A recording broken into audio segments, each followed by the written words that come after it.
सत्संगत जी, प्यार से कहना दान निरंकार जी। और जब इस निराकार से जुड़ जाते हैं तो वो जुड़ाव हर समय का हो।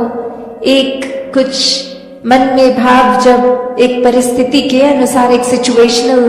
नहीं, ये हर समय परमात्मा पे पूरा विश्वास, इस पे पूरी भक्ति भी अडोल। तो ऐसी ही भक्ति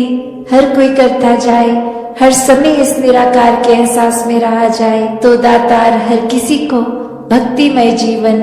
जिए। ऐसे ही प्रेरणा हर एक के लिए, अरदास हर एक के लिए। हमें आज जो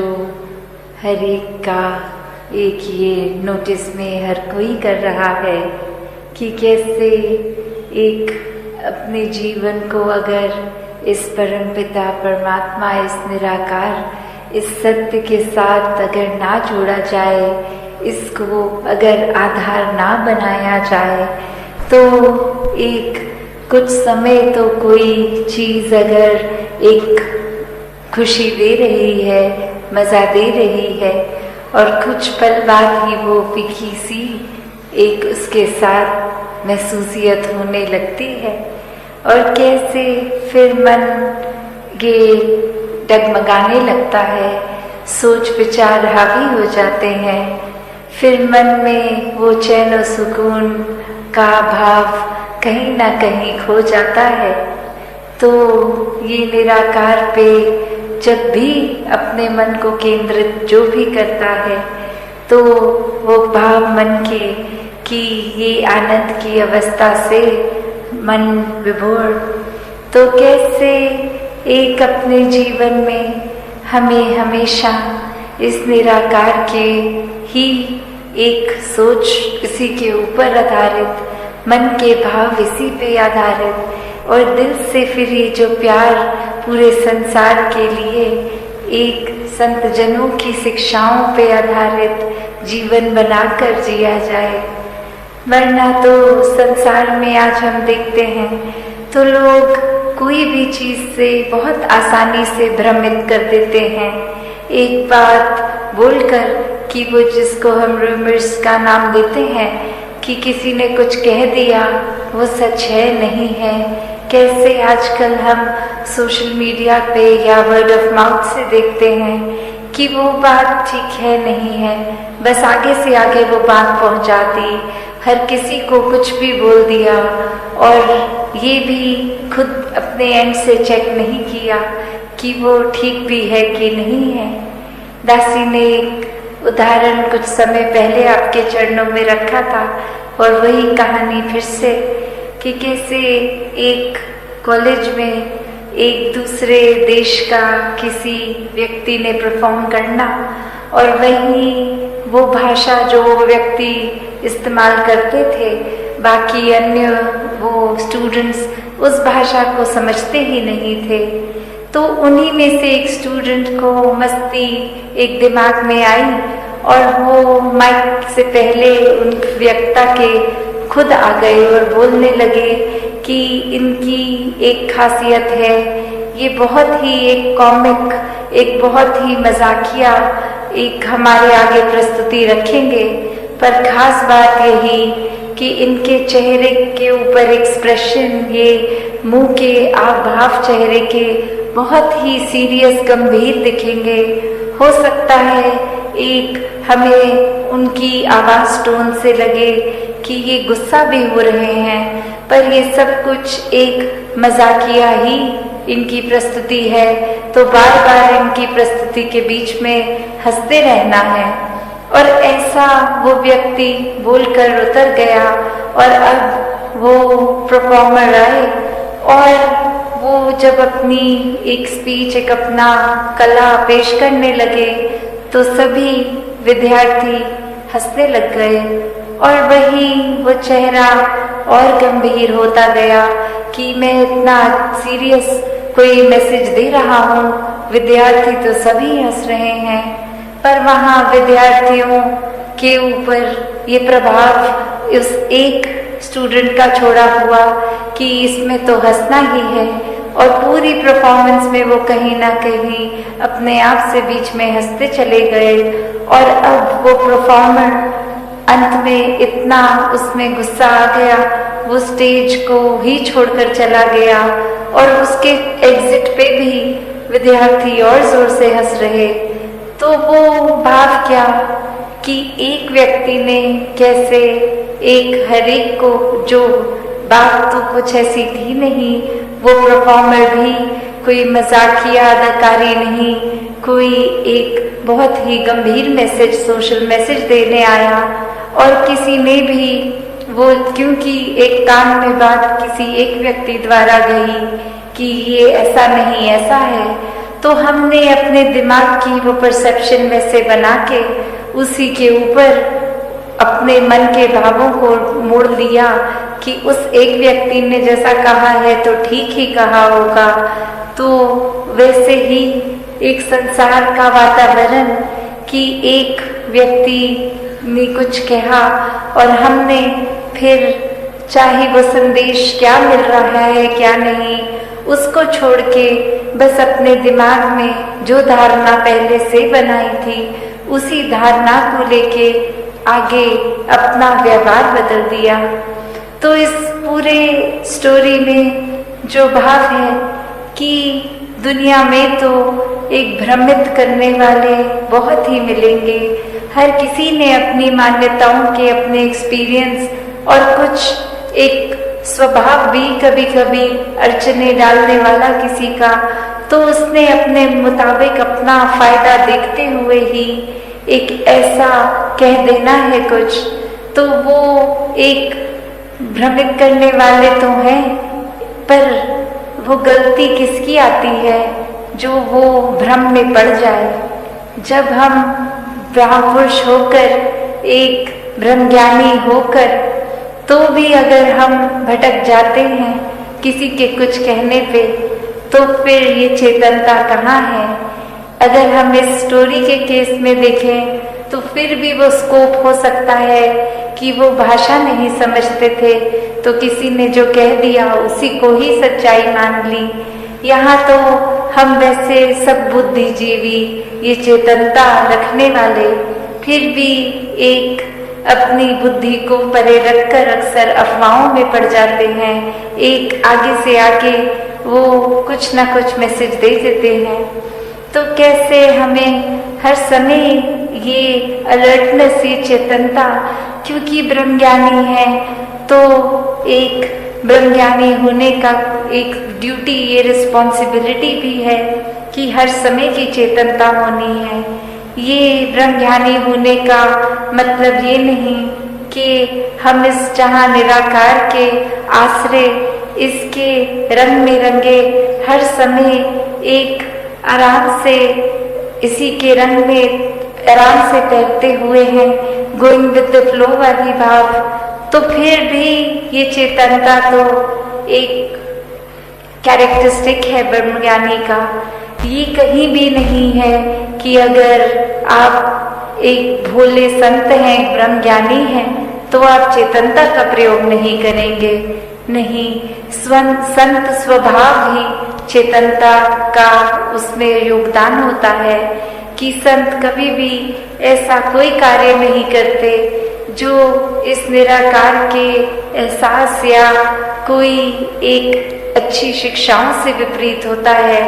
एक माइंडलेस एक्टिविटी में कभी कोई भी संत इंडल्ज नहीं करता,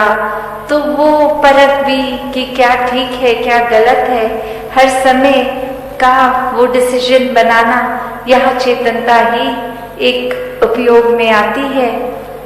कि ये परमात्मा, ये मूल, ये जीवन में प्राप्त करना था, पर ये दुनिया अभी माया में ही हम उलझ के रह गए। और ऐसा ही एक उदाहरण कि एक इंसान ने एक बस में एक वॉलेट मिलता है किसी को और वो जोर से अनाउंसमेंट करता है कि ये किसी का ऐसा कुछ खोया है वॉलेट जिसमें बहुत सारे पैसे हैं। तो हर कोई कहता है कि हाँ हमारा वॉलेट खो गया। तो वो इस वजह से कहते हैं क्योंकि वो अनाउंसमेंट में कहा था कि वॉलेट में बहुत सारे पैसे हैं। तो आगे वो इंसान कहता है तो जिस वॉलेट में बहुत सारे पैसे थे वो खाली होकर मिला है, पैसे तो नहीं है, ये अब किसका है? तो कोई भी लेने को राजी नहीं है क्योंकि सबका लालच वो कि चाहे पैसे हमारे हैं नहीं पर वॉलेट मिल जाएगा तो पैसे भी मिल जाएंगे। तो माल वही कि मूल रूप में तो वो वॉलेट ही था पर वो लालच के साथ चीज जुड़ गई। ऐसे ही मूल रूप में परमात्मा तो है पर हम अक्सर इस परमात्मा को तभी याद करना चाहते हैं जब हमारी कोई इच्छा की पूर्ति आती है या शरीर में दर्द है या अन्य कोई और इस तरह बात, तो ही ये ध्यान आता है परमात्मा का कि ये क्राइसिस सिचुएशन है। तो जबकि ये परमात्मा से प्यार तो हर समय का होना चाहिए। तो ऐसा ही भाव, ऐसा ही प्यार हर किसी के दिल में तभी बन सकता है जब पूरी तरह इस परमात्मा से, इस निराकार से जुड़े। और जब इस निराकार से जुड़ जाते हैं तो वो जुड़ाव हर समय का हो। एक कुछ मन में भाव जब एक परिस्थिति के अनुसार, एक सिचुएशनल नहीं, ये हर समय परमात्मा पे पूरा विश्वास, इस पे पूरी भक्ति भी अडोल। तो ऐसी ही भक्ति हर कोई करता जाए, हर समय इस निराकार के एहसास में रहा जाए तो दातार हर किसी को भक्तिमय जीवन जिए। ऐसे ही प्रेरणा हर एक के लिए, अरदास हर एक के लिए मन में बिठा के जीवन को परिवर्तन करने के लिए। और जिन्होंने भी किसी भी युग में इस आवाज को सुना, संतों की वाणी को सुना, उन्होंने उसी समय जीते जी अपने जीवन को पूरी तरह से जिया और मोक्ष और मुक्ति के भी हकदार बने। तो ये जीवन ने, ये समय ने तो चलते ही रहना है और ये जीवन में हमें क्या करना है वो एक चुनाव हमारा। किस तरह अगर हम संसार में किसी से पूछेंगे कि एक सफल जीवन की परिभाषा आपके हिसाब से क्या है, तो कोई ये कह देगा कि कोई पढ़ाई लिखाई करके उपलब्धि, कोई कह देगा कि कोई ऊंचे पद पे रहना, कोई धन दौलत को एक सफलता जीवन की उससे जोड़ेगा। तो ऐसे अनेक परिभाषाएं इस संसार में इंसान दे देता है कि एक जीवन सफल उसका है जिसके पास ये चीज हासिल है। पर किसी भी युग में संतों से जब सुना कि सफल जीवन की परिभाषा क्या है, तो संतों ने यही समझाया कि इस जीवन में आने का जो उद्देश्य, ये भाव मन का कहाँ से आए हैं, कहाँ जाना है, ये परमात्मा की प्राप्ति, इस परमात्मा के हो जाना, इस परमात्मा में एकमिक हो जाना, इस परमात्मा के एहसास में रहना, ये ब्रह्म ज्ञान द्वारा जीवन को सफल कर लेना ही असल में सफलता है।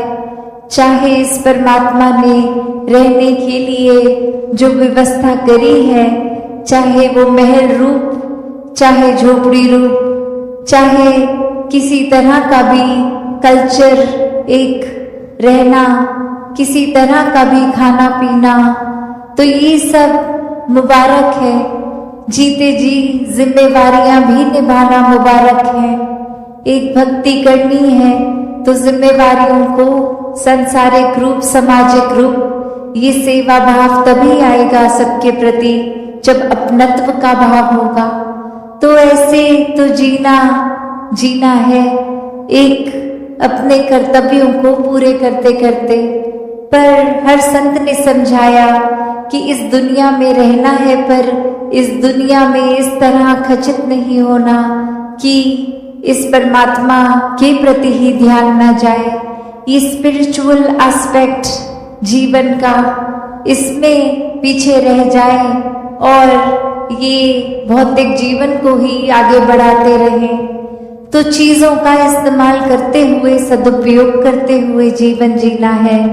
और अंदर से सिर्फ इस आध्यात्मिक जीवन को ही एक ज्यादा पुश देना है, इसके प्रति, इस निराकार परमात्मा, इसको जानकर फिर इसी की भक्ति में, इस प्रेम में चूर होके जीवन को जीना है। तो कैसे संतों ने जब समझाया कि सफल जीवन ये एक तब है जब आध्यात्मिक रूप से पूर्ण हो। एक महल माड़ियां, गाड़ी, उपलब्धियां, पढ़ाई लिखाई इत्यादि सब मुबारक है, पर वो तभी सही मायने में मुबारक है जब हर पल में इस परमात्मा को भी शामिल किया गया, वरना तो एक दौड़ भाग ही लगी रहती है। आज कुछ ये चाहिए, कल कुछ और चाहिए, आज ये जो मिल गया, कल फिर प्रार्थना कि इसको बदल दिया जाए। इस तरह नहीं हो जीवन। एक उपलब्धि है तो इतने सालों से उसी उपलब्धि में है, कोई प्रमोशन नहीं हो रहा। एक उस तरह की इच्छाएं चाहे छोटी सी हो, वो एक बच्चे के अंदर भी हो सकती है और किसी वृद्ध के अंदर भी वो इच्छाओं ने तो अपना काम करते जाना है। तो यहाँ पे आध्यात्मिक रूप जब साथ होता है जीवन में तो समझ आता है कि इच्छाएं मन में आ रही हैं तो अगर पूरी हो रही है उसमें भी हमारी भलाई है, और अगर मन मुताबिक कुछ हो नहीं रहा, इस परमात्मा ने कुछ और चाहा है तो भी एक इसमें भी भलाई है। तो कोई संकीर्णताओं में, कोई छोटी छोटी चीजों को पकड़ के भक्त नहीं बैठते। भक्त भी इस परमात्मा की तरह विशाल होते हैं, अपने मनों को विशाल कर लेते हैं कि ये जीवन में इस तरह छोटी बातों में उलझना नहीं है, ये नफरतों के कारण नहीं बनाने। जीवन में सिर्फ एक बहते जाना है इस परमात्मा की रजा में, इस निराकार की रजा में, हर पल में शुक्राना भाव लेकर ये जीवन को जीते जाते हैं। और हर समय यही सिखाया है भक्तों ने कि ये समाज में, घर परिवार में, गृहस्थ में रहकर ही भक्ति को करना है। एक अपने मन के जो भी बायसनेस बनाए हैं, कोई भी कार्य से हमने खुद को श्रेष्ठ, दूसरे को नीचा बना लिया है, तो ये एक हमारा ही भुलेखा है, क्योंकि सभी में परमात्मा विराजित है, एक बराबर है सभी। तो एक हमने स्वयं किसी को ऊंचा घोषित कर दिया, किसी को नीचा, क्योंकि वो कहीं और जग में है, कहीं और का खाना खाते हैं। तो ऐसा जीवन अगर हम ऐसी सोच रख रहे हैं तो नुकसान हमारा ही है, क्योंकि सभी श्रेष्ठ हैं, सभी में परमात्मा है, और जिस घट में भी परमात्मा है वो नीचा हो ही नहीं सकता। परमात्मा तो कण कण में है, पूरे ब्रह्मांड में है, इस संसार के एक कण कण में है। तो फिर यही कण कण से शिक्षा की बात आती है कि कैसे हर एक से ये सीख लेना, और सत्संग में भी जब आते हैं तो वो इस भाव से ही आते हैं कि जो भी आज सुना उसमें से शिक्षा लेकर अपने जीवन को वो वचनों के अनुसार एक ढाला जाए, एक अपने स्वभाव में, चरित्र में ये अच्छे गुणों को अपनाया जाए। और अच्छे गुण तभी ठहरते हैं लॉन्ग टर्म, एक ज्यादा देर, एक जिंदगी भर, जब वाकई ही वो गुणों को सिर्फ सीखा ना जाए, वो गुण बन लिया जाए। एक बार हम वो गुण खुद जीता जाता बन जाएंगे तो ही हर समय वो हमारे स्वभाव में रहेगा। एक को जानो, एक को मानो, एक हो जाओ के नारे पे जो मिशन का बहुत सालों से हम सब सुन रहे हैं, और सिर्फ सुन नहीं रहे, उसको एक उस पर चल के हकीकत उसको बनाने का इस संसार के लिए एक रोल मॉडल बन के उस पे चल भी रहे हैं। तो उसी के ऊपर अगर ये देखा जाए कि इसका नारे का अगर 3 हिस्से में इसको देखा जाए कि सबसे पहले एक को जान सकते हैं, तभी फिर एक को मान सकते हैं, और जब एक को जान लिया, एक को मान लिया, तभी पॉसिबल है एक हो जाना। वो एक बाय प्रोडक्ट की तरह पॉसिबल ऑटोमेटिकली हो जाता है। तो अगर इसी को और इन डेप्थ में सोचा जाए कि एक को जानने वाली जो बात है कि कोई कहीं से भी हो, किसी भी बैकग्राउंड से, वो अपने ईश में इस ईश्वर परमात्मा निरंकार जो भी वो नाम से एक संबोधित करता है, भाव वही होता है कि ये ऑल पावरफुल, ये जो हर जगह एक छोटे से पत्ते से लेके एक बड़े से पहाड़ तक लेकर हर एक में, हर एक के अंदर बाहर, एक कण कण में रहने वाला, ये क्या है? ये एक ही है जो अगर और भी जाएं तो बहुत ये टेक्स्ट में बहुत लिटरली बहुत अच्छे विस्तार में भी डिस्क्राइब किया गया है कि ये एक फिर ऐसी वो शक्ति है जो ना कट सकती है, ना बढ़ सकती है, ना जल सकती है, ना बुझ सकती है। ऐसे कितना और अगर इसको सोचा जाए कि ये एक वो स्थिर अपनी जगह पे रहने वाली ऐसी एक जो बात है जिससे निरंकार का एक पहचान जो कहें, तो कैसे हम उसके साथ अपने उस एक को जब जान लेते हैं तो जीवन में क्या चेंजेस आते हैं। या फिर अगर बहुत सालों से भी अगर ब्रह्म ज्ञान किसी ने लिया हुआ है, इस एक को जाना हुआ है, तो इस जीवन को और बेहतर कैसे किया जा सकता है। तो एक को जानना ये पहली जब सीढ़ी बन जाती है इस पूरे प्रोसेस की, तो ये स्टेज 1 स्टेप 1। और अवतार वाणी की भी वो लाइनें कि बिन देखे मन मंदा नहीं है, बिन मन में प्यार नहीं, प्यार बिना भक्ति नहीं, बिन भक्ति बेड़ा पार नहीं। हमने एक दूसरे के काम आना है और उसमें अगर परमात्मा हम पे कृपा करे, ये निरंकार ने जो करी हुई है हमेशा, तो जरूर देगा वो, जरूर एक अच्छाई चीज ही हमको, अच्छी चीज ही उसके बदले। पर अगर बात वही हमारी इंटेंशन की है कि हमारी सोच की है, अगर कोई अच्छा कार्य करने से पहले हम समर्पित नहीं हैं, हम यही सोचें कि ये करने से मुझे इसका दुगना फायदा होगा, तो फिर वो कार्य करने का भी कोई पॉइंट नहीं होता कि हमने अपना काम हमारा सबरेगा जब दूसरे का भी हम अच्छाई ही उसको देंगे। पर ये बात हमने मन में नहीं आने देनी कि हमारी अच्छाई हो, इसीलिए दूसरे का काम हम करें। तो हमें किस तरह एक दूसरे का सहारा बनना है। अगर हम दूसरे का नुकसान होने से बचाएंगे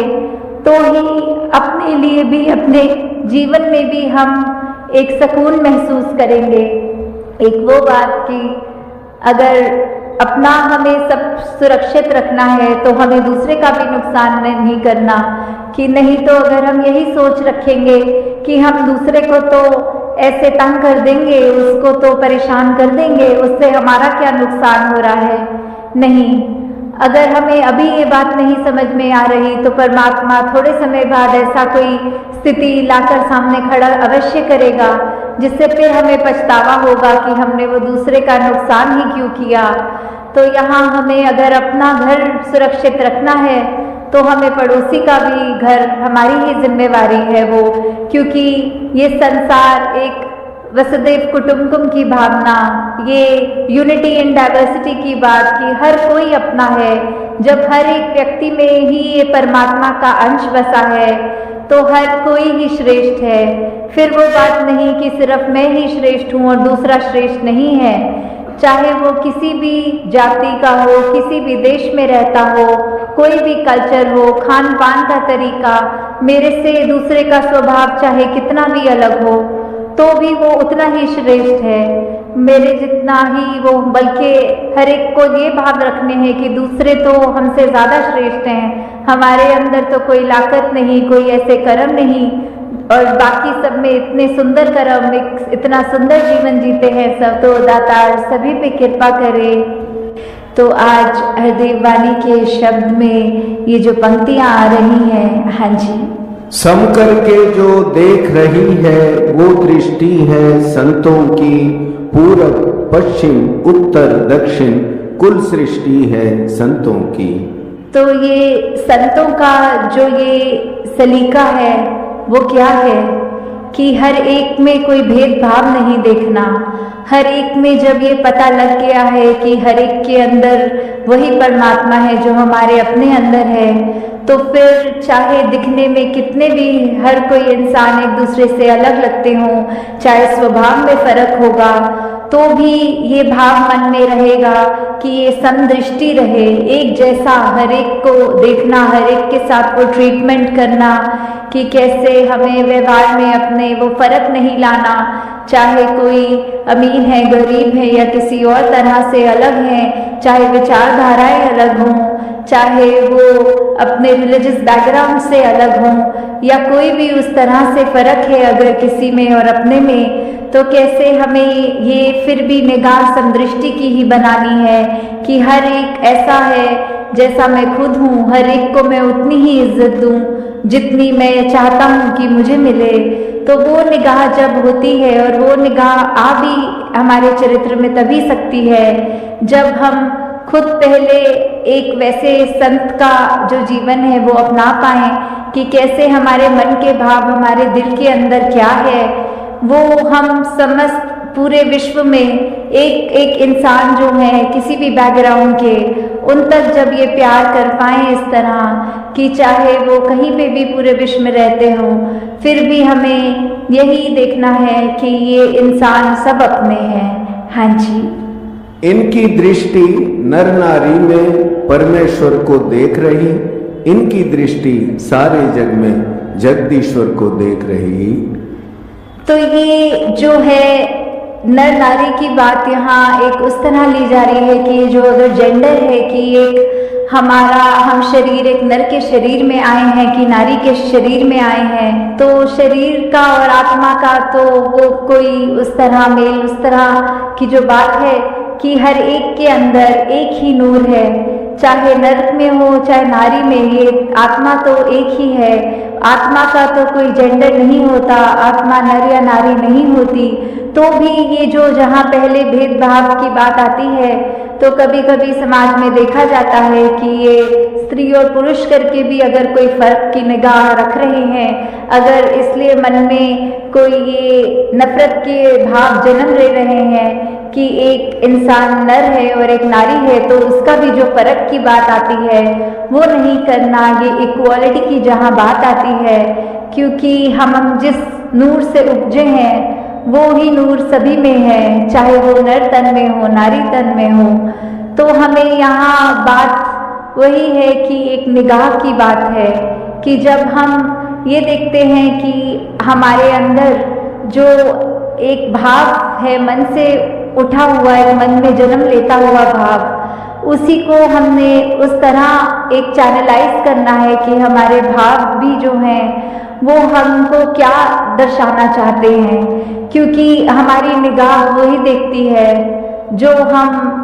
देखना चाहते हैं। तो वही बात कि जैसी दृष्टि वैसी सृष्टि वाली बात कि हम अगर फर्क देखना चाहेंगे तो फर्क दिखेगा।